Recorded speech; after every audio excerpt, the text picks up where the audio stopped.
you already about a book that we'd like to make of my father. So after today, please do feel free to send stories and anecdotes and photographs so we can put that into the book. And the reason for the book, and this is how I start, is because I've spent my whole life trying to understand my parents.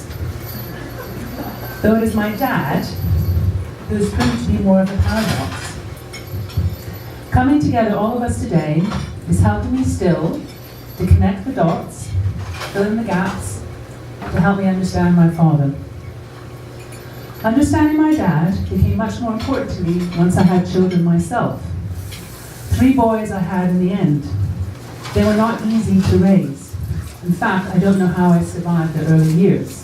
And indeed, I think probably some others of you probably felt the same. But I knew that if I loved them, then I would survive it and they would be okay. There is a famous quote by Philip Larkin, the poet laureate, and excuse me for the bad language, but they fuck you up, your mum and dad. They may not mean to, but they do. They fill you with the faults they had and add some extra just for you.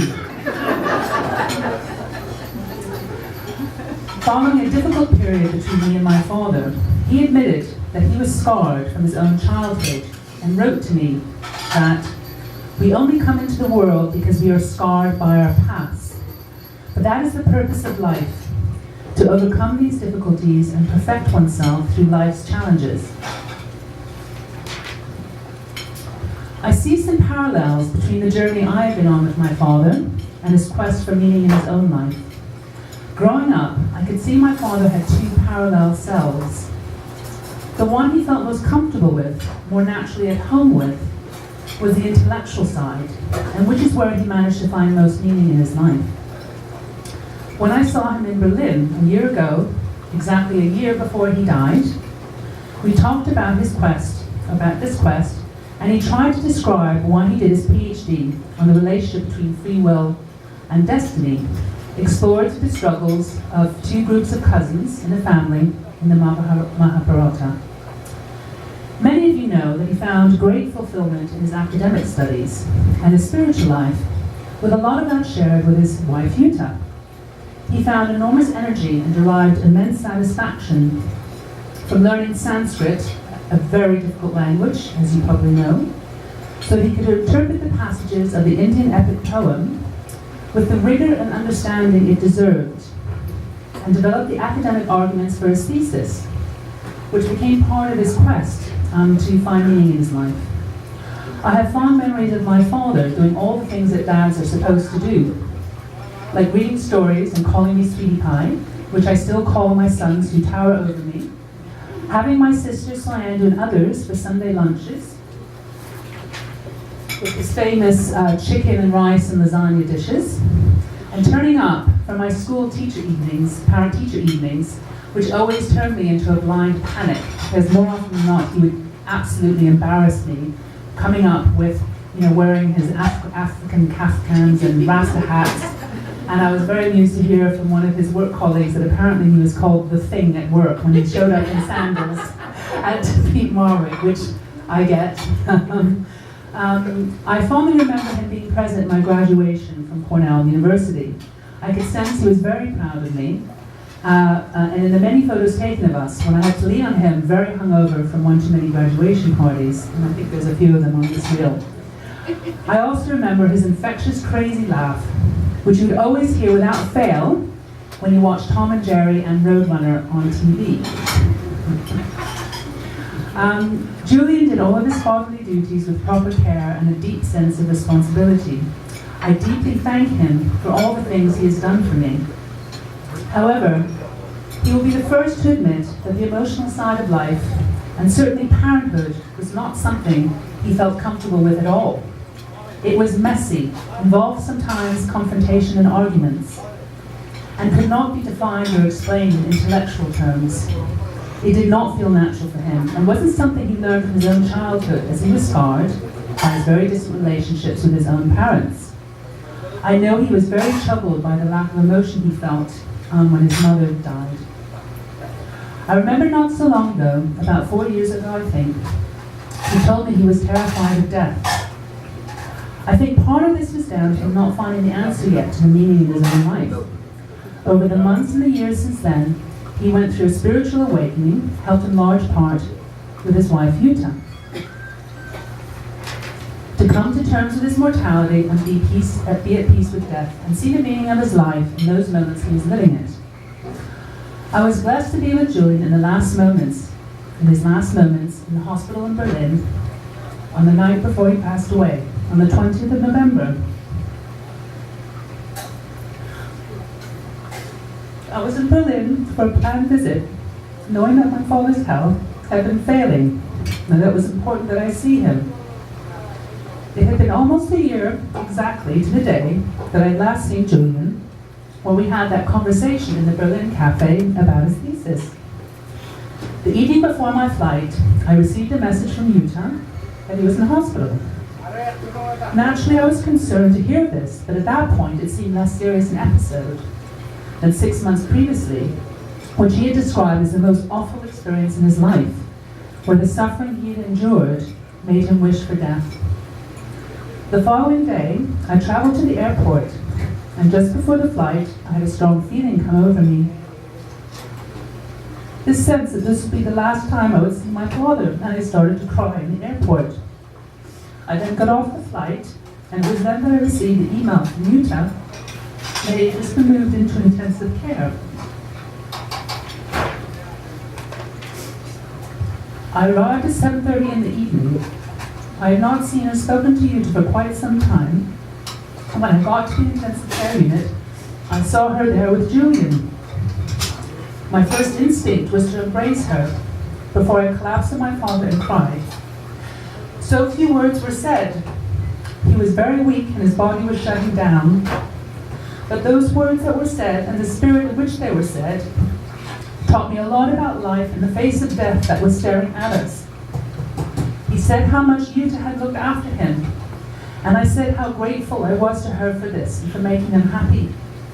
We managed to get Birgitta and Oliver on the phone almost immediately, and the words they shared were so important, and you could tell my father was saying goodbye.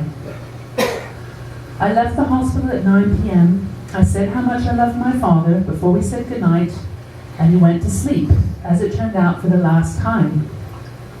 The next morning, when Jutta emailed to say that he had passed away, was not a surprise to me. Everything that weekend, even the moments I shared with my father the day after his body had already turned cold, and the conversation that Jutta and I then had about what they shared together, seemed to be part of a broader order. It all made sense to me somehow.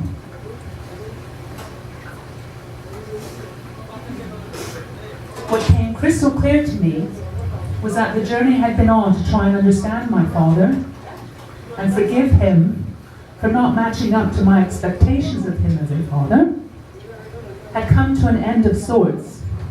I had understood things finally, including what gave him peace in his life.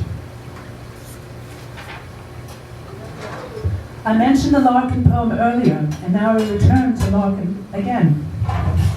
There is a line from his famous poem in Arundel tune, which I heard on the radio shortly after Julian's death. It made sense then, and it makes sense now too. What survives us all is love. I think love will triumph over any of the inadequacies and frailties we have as human beings, and as parents certainly. You have the power in yourself to love, and it is all rather lazy to blame your failings on your parents. In the end, you can choose love using your free will, and my father and I chose love in those final moments, in spite of our scars. That's it. Thank you.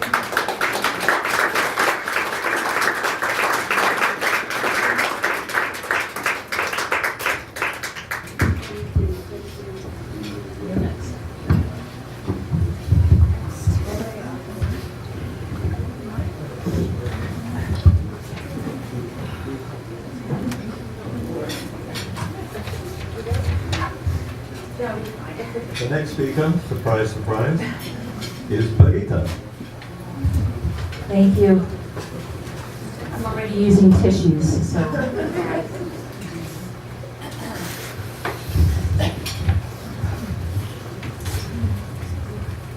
Okay, it's so good to see all of you here. It really is.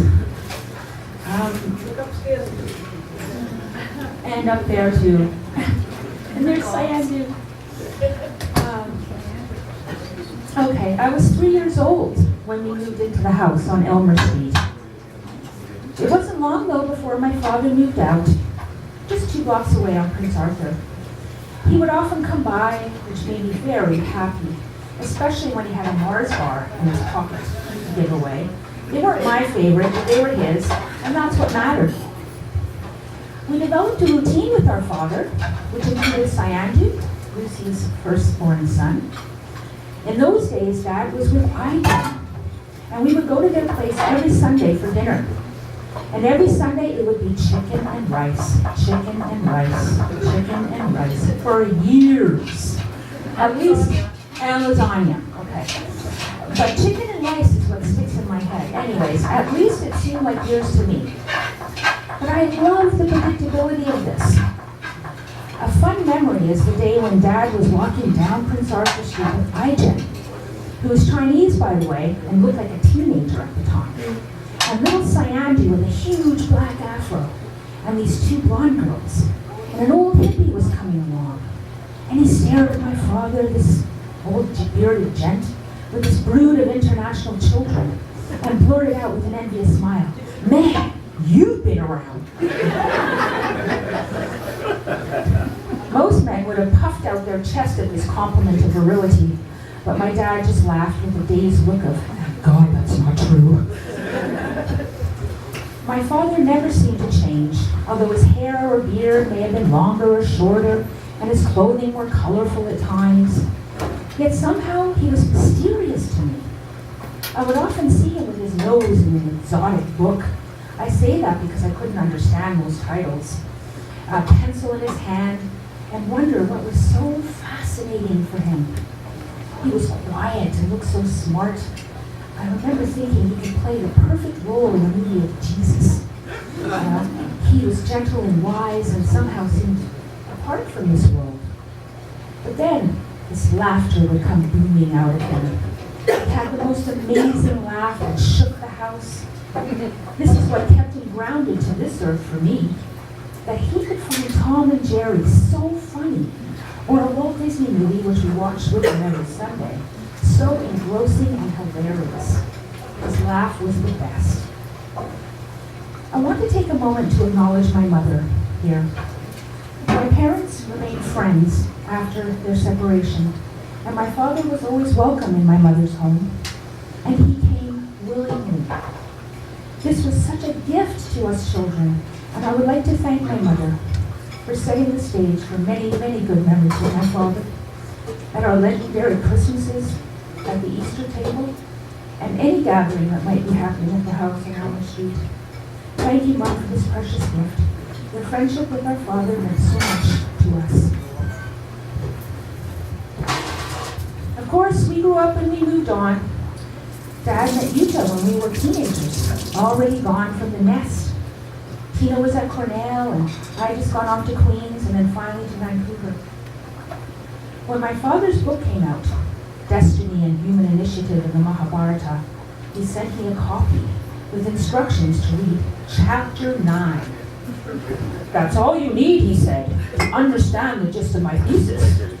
Well, I got 2 pages in, and it was completely dazed and mind-boggled. This was way too intellectual for me. I didn't understand it at all. It then hit me how brilliant and cerebral my father was, and how little I knew of his passion and mine. So, economics was how he made his money. But there was a whole other side to him. I knew that he followed the guru, Chinmayananda, and had an interest in astrology. He took courses in psychoanalytic theory, and he was a member of the Young Society for years. It seemed he was on some sort of quest to find some understanding of himself and the meaning of this life. And this was his greatest intellectual pursuit. You see, my father was terrified of death, which I believe was the driver for many of the questions and answers he was looking for. It was this other side of him that drew him to Utah. I remember him telling me in the early days that he was in awe by the fact that Utah did not seem to fear death at all, and how much he admired that. And so, I most definitely cannot talk about my father without talking about Utah. She was his lover and his life's partner. From my perspective, I saw my father with a woman who definitely gave him a run for his money. I could see that Utah was not one to accept the status quo, oh no. And she was not afraid to challenge my father, to shake him out of his comfort zone. For him, that meant getting out of his head and the cerebralness of his ways. For me, this meant that I had a chance to connect with my father on a more emotional level rather than an intellectual one, since I was no match for that anyway. You see, my father would often get so absorbed by what was at the end of his nose that he would forget about worldly endeavors, like his children, for example. It's funny, I never doubted my father's love for me. I somehow understood that his role of father did not come naturally. But what I appreciated was that he tried, and he did the best that he could. This consistency and predictability was all I needed for me to feel loved. But once I left home, it would have been easy to become estranged without some effort. And this is where Utah came through for me. It was Utah who encouraged him to call me, to reach out to me, and to ask me if I needed help. I've been through some difficult times.